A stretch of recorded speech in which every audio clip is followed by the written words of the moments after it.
안녕하십니까. 지난번 시간에 잠깐 언급을 했습니다만은 처음에 참 호주에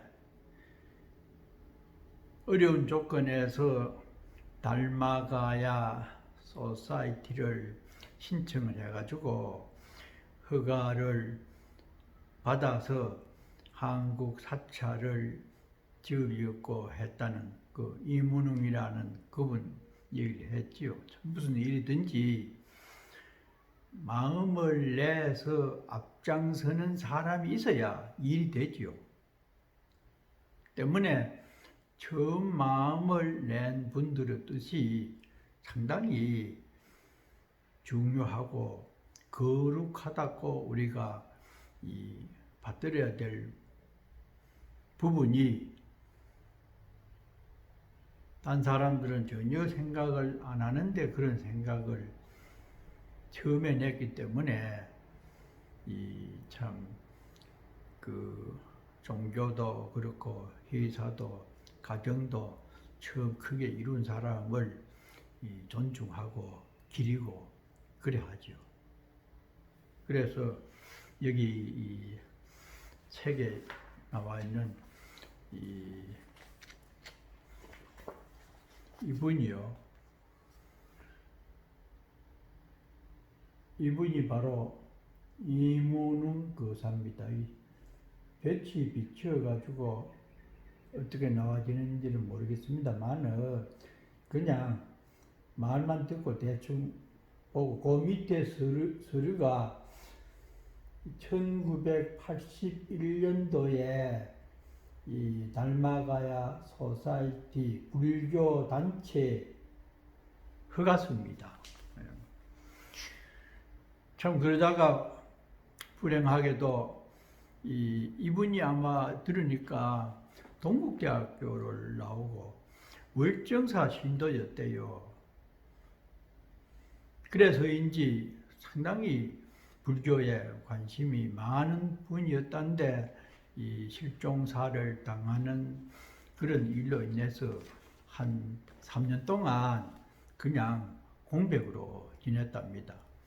그러다가 이 84년도에 그 미국에서 왔다고 하는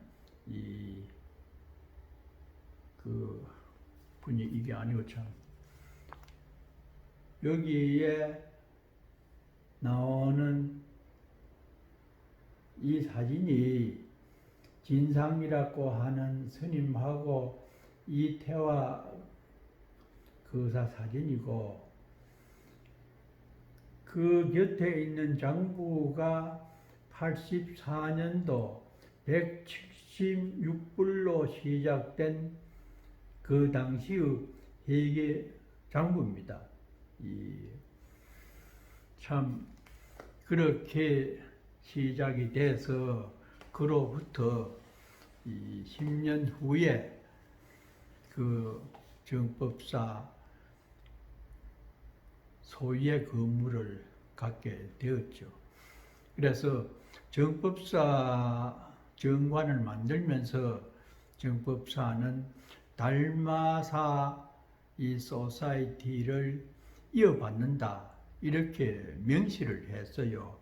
이 달마가야가 최초의 호주 정부에 등록된 한국 불교 이 사찰 등록이었기 때문에 전통을 이어받는다는 식으로 생각하다 보니까 지금 그렇게 돼 있습니다.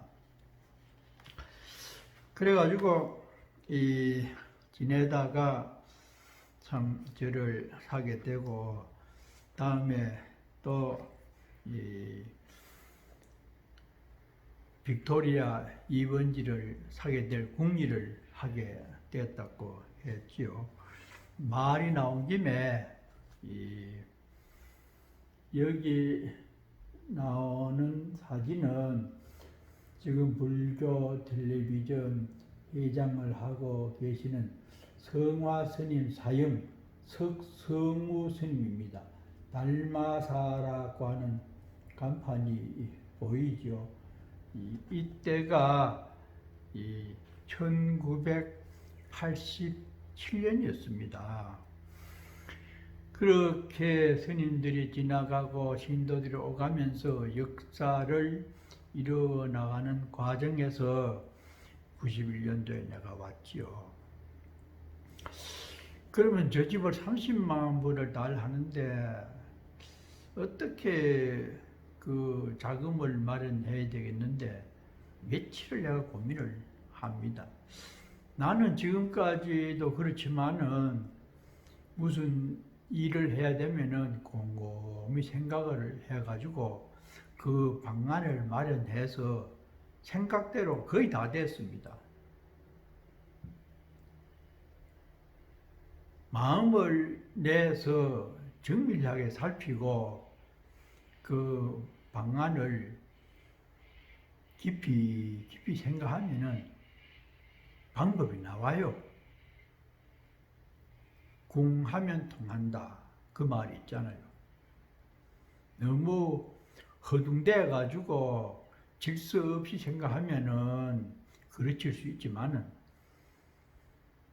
내가 선 현재의 자리에서 가만히 깊이 있게 골똘하게 생각하면은 답이 나와지게 되어 있어요. 우리가 사는 이 마음속의 이 구조가. 그래서 그 한 생각을 어떻게 내고 어떻게 관리해서 끝맺는가, 이것이 굉장히 중요한 문제라요. 그래가지고 저녁에 혼자 누워서 어떻게 하면 좋을까, 그렇게 생각을 한 끝에 호주 원주민 그림 전시를 해보자, 이런 생각이 떠올랐어요. 그 당시에 한국에는 경제력이 좋고 해가지고 상당히 스님들이 그 전시회, 서예나 선화나 전시회를 많이 했어요. 그런데 원주민 그림을 보니까 좀 생소하고 그러면서도 한국에서 잘 못 봤던 그림 같아가지고 그쪽에 마음을 냈어요. 예, 그래서 해외는 참 진도도 적고 이 재정이 약하기 때문에 내가 한국에서 오면서 조금 여유 있게 갖고 와가지고 저금도 해놓고 내 개인 통장에 조금 돈이 있었어요. 그리고 절이 또 워낙 어려우니까 절에 대해서는 이지할 수도 없고 개인 돈 없으면 못 견뎌요. 신도들한테 이지하려 하다 보면은 부담이 되고 마음도 개운하지 않고 거의 나는 내 스스로가 중부를 해가지고 불편 없이 그렇게 살았죠. 그래가지고 그 생각이 또 오르다가 그 총무 해산 스님한테 그 안을 말하고 다른 신도님들한테도 운영위원회 그런 생각이 있는데 내가 한번 그림을 구입해야 되겠다. 근데 시드니에는 그림이 워낙 비싸요. 한 점에 뭐 1,000불, 2,000불, 좋은 걸 4,000불, 5,000불 그렇게 엄두도 못 내고 누구한테 들으니까 원주민들이 많이 사는 그곳에 가면은 그림이 굉장히 흔하고 도매로 싸게 살 수 있대요. 그곳이 알링 스프리스. 그 호주의 배꼽이라고 하는 호주 중심에 여지록이라고 붉은 바위 들어봤죠? 세계에서 단일 바위로는 최고로 큽니다. 높이가 340m라요.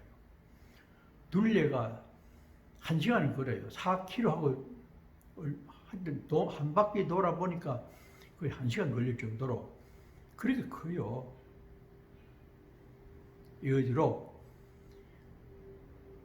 그 근처에 알리스 스프링이라고 하는 거기에 원주민들이 많이 살면서 그림을 많이 그린다는 소문을 들었어요.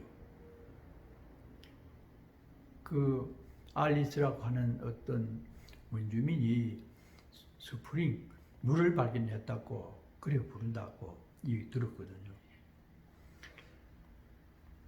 생각을 거기에 가서 내 형편대로 그림을 구입을 해서 한국에 가가지고 전시를 해야 되겠다.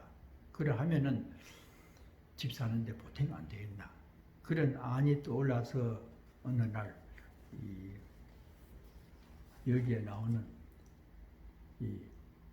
박홍준 모자를 쓴 사람이 지금의 해산 박홍준 총무입니다.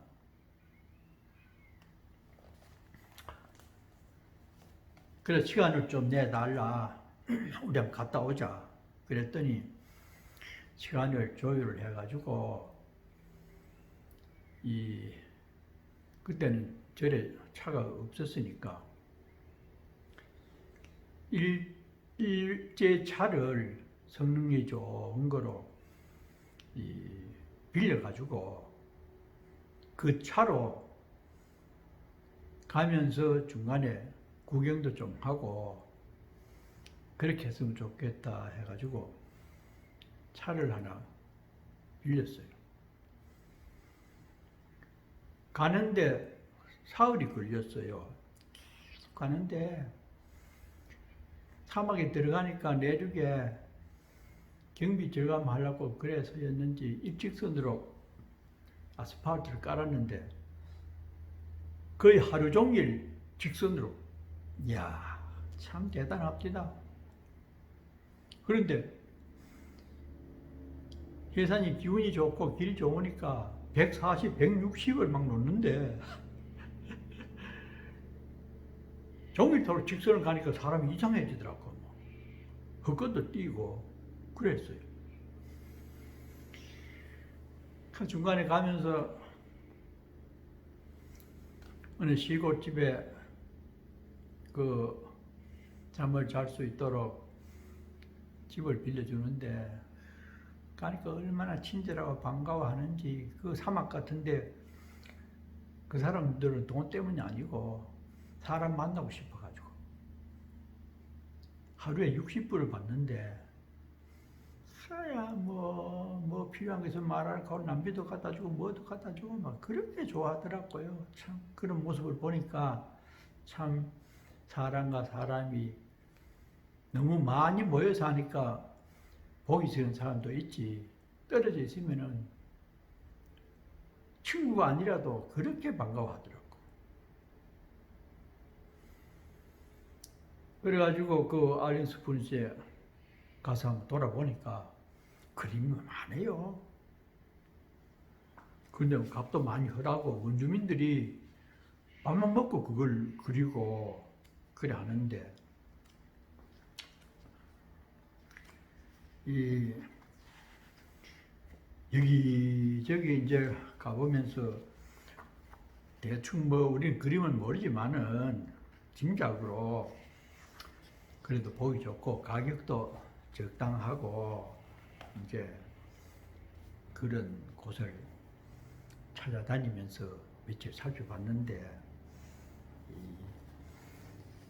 이 사진이 그 현장에서 그림을 그리고 있었던 사람들의 이 모습이라요.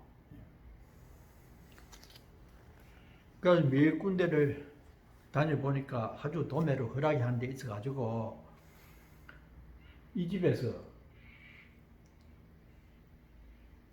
그림을 많이 이렇게 구입을 하게 됐는데 이 중간에 있는 젊은 여성은 일본에서 왔다고 하더라고요. 자기도 그림 구하러 왔다고 해가지고 같이 사진을 이렇게 찍어봤어요. 그런데 정말로 참 놀라게 하는 일은 이 집에서 전부 다 샀는데 아주 작품이 마음에 드는 게 있는데 그것이 작년에 원주민 그림 대회에서 대상을 받은 작품이래요. 근데 현시가를 한 10,000불 한다면 10,000불 내지 12,000불 한대요. 근데 우리가 자잘한 걸 사고 형편이 그걸 안 되는데 참 작품은 마음에 든다. 그리고 왜 작품을 이렇게 많이 사가느냐 하기에 한국에 가서 전시를 해가지고 우리가 저를 사려고 한다. 그랬더니 그렇다고 하면은 마음에 드는 그림을 10,000불이나 하는 그것을 외상으로 갖고 가래요. 가서 팔리면은 다음에 보내주면 되고 안 그러면 작품을 그냥 보내주면 되니까 그냥 갖고 가라고 하더라고. 이야, 참 그 소리를 듣고 나니까 참 마음이 따뜻해지는 느낌을 받았어요. 참 어디에 사는 누군지도 모르고 전화번호 주소도 모르면서도 그렇게 믿음으로써 배려할 수 있는 원주민들의 마음에 감동을 받았습니다. 그래가지고 전부 작품을 한 10,000불 정도를 현금을 주고 사왔는데 그 그림을 그리는 것이 종이가 아니고 무슨 두꺼운 천이라서요. 작품이 뭐 상당히 부피가 많았어요. 무겁기도 하고. 근데 원칙은 사막에서 나오는 돌 같은 거 자연 채색으로 해가지고 저 멀리 찍으면서 고기도 그리고 물가도 그리고 주로 점으로 이렇게 되어 있잖아요. 그런데 이 얘기들을 보니까 상징을 사막에 살다 보니까 물이 귀해서 주로 물기를 그렇게 하고 또 누가 죽었으면 죽은 것을 표로 하고 뭐 이 고기를 많이 그리고 그런 선을 중심으로 해서 그리는 그림이라서 잘 보지 않던 그림이니까 좀 좋게 느껴지고 새롭게 바라보아지더라고요. 그래서 차에다 잔뜩 이제 그걸 싣고 다시 시드니 정법사로 오니까 7,000km를 달렸더라고요. 타라고라고 하는 그 일제차가 굉장히 음지거든요. 참 그러니 그렇지 그 먼 길에 하루 종일 달려도 참 고장이 안 나고 그 바퀴가 돌아가는 거 보면은 참, 야, 어떻게 그렇게 만들었는지 속으로 그런 생각을 하면서 물건을 사가지고 정법사에 왔습니다. 와서 내하고 친하다고 생각되는 도반들에게 그림에 관심도 있고 한 사람한테 전화를 해가지고 내가 이렇게 그림을 준비를 해서 한국에 가지고 전시를 하려고 생각하고 있다. 그러니까 그 스님 말이 스님 취소하십시오. 안 됩니다. 안 돼요. 전시회도 품앗인데 스님이 한국에서 주지를 하면서는 어느 위치에 있으면서 남 전시할 때 가서 그림을 사준 적이 하나도 없잖아요. 그런데 시드니에 살다가 느닷없이 전시를 한다고 하면은 액자값도 안 나옵니다. 그러니까 아직 포기하십시오 이러더라고. 그 말들이 가슴이 뜨끔하면서 조금 내가 생각을 잘못했나 이런 생각이 들어도 난 그림을 구입해 놨으니까 어쩔 수 없잖아요. 그래서 몇몇 스님한테 연락을 해보니까 거의 비슷한 분위기였어요. 그래도 뭐 나는 어떻게 해서든지 전시를 하겠다고 마음을 결정을 했기 때문에 그 무거운 그림을 뚝뚝 말아가지고 일부 붙이고 짊어지고 해서 한국에 갔습니다.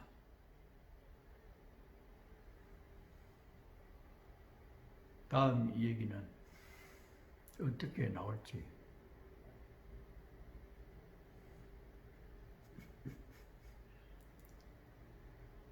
고맙습니다. 들어주시고 함께 해 주어서 늘 따뜻한 마음을 전합니다.